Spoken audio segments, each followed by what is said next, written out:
Voilà, on se retrouve donc dans le décor de Street Scene à la pause repas. Les répétitions d'orchestre ont commencé. C'est très impressionnant parce qu'il y a un trop gros effectif. On se demande d'ailleurs, ça laisse rêveur quand on voit l'effectif orchestral que l'on a et qui est celui de la création à Broadway. C'est là où on voit quand même comment les temps ont changé, c'est-à-dire que en 1946, on pouvait faire à New York, en privé, un spectacle avec un orchestre de 40 musiciens, sans que ça pose aucun problème, puisque c'était une commande et que ça s'est fait. Aujourd'hui, quand on arrive à 8, c'est déjà un record. Voilà, c'est juste une petite réflexion au passage, ça veut dire qu'on n'a pas forcément évolué vers le bien.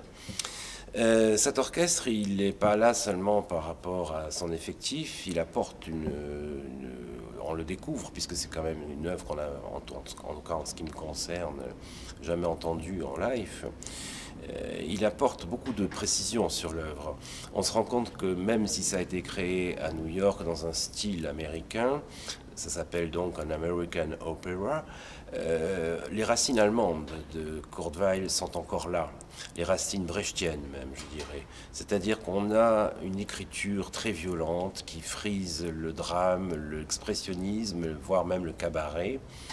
Et il a repris toute cette technique qu'il a eue dans l'opéra de Katsu, dans Mahagoni, Happy Hand, etc., avec Brecht, pour la mettre au niveau, pas inférieur, mais au style Broadway.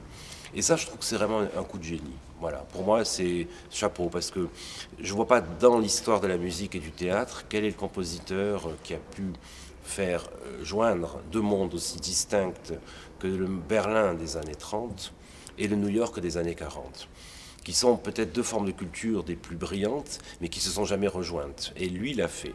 Donc voilà.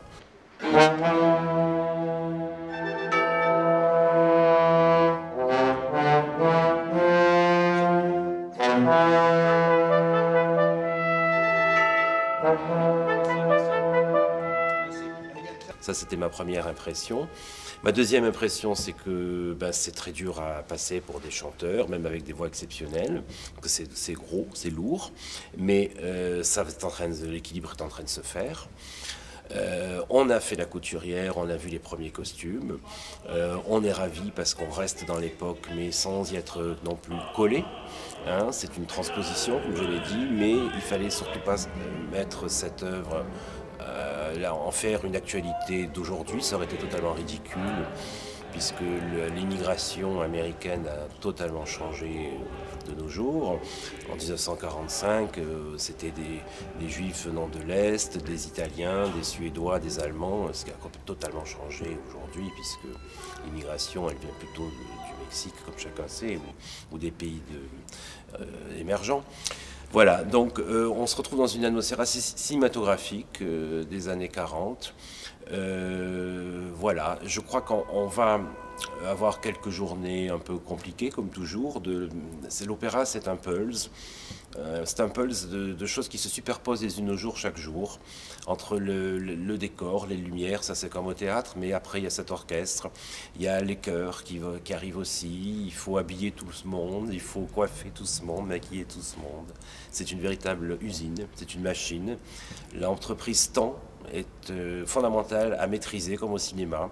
On sait qu'il ne faut pas dépasser de 20 secondes une répétition, qu'il faut que le planning soit respecté et tenu. Sinon, il n'y a pas de première. Voilà, c'est une addition de masse au niveau des contraintes des horaires techniques, contraintes des horaires. Je dirais qu'à un moment donné, on devient un ordinateur qui compose l'ensemble pour que l'ensemble s'harmonise dans un seul écran. C'est très dur, mais c'est extrêmement passionnant. Moi, en tout cas, c'est pour ça que je fais de l'opéra. Et quand il n'y a pas assez de monde sur le plateau, ça me gêne. Voilà. Je crois qu'on va se donner rendez-vous dans 24 heures, histoire d'avoir des vues sur les premiers filages, costumes et orchestres surtout. Voilà.